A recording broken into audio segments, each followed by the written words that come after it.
like express my excitement like Janine. My God, this is the best.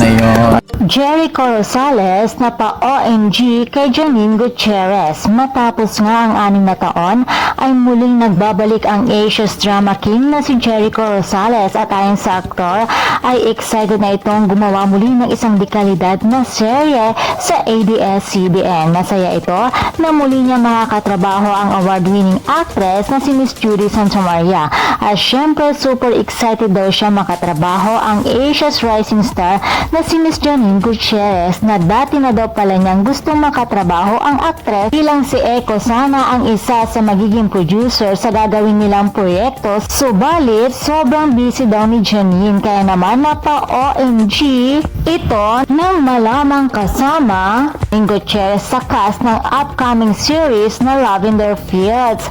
Super excited na din siya makatrabaho ang actress. Kaya naman, madami tayong tensyon at kilig na aabangan sa sharing ito. Super exciting din ang kanilang acting showdown. Kaya naman mga chikadoras, abangan natin ang Lavender Fields sa Kapamilya Network. And for more showbiz update, please don't forget to like, share, and subscribe my channel. Thank you for watching.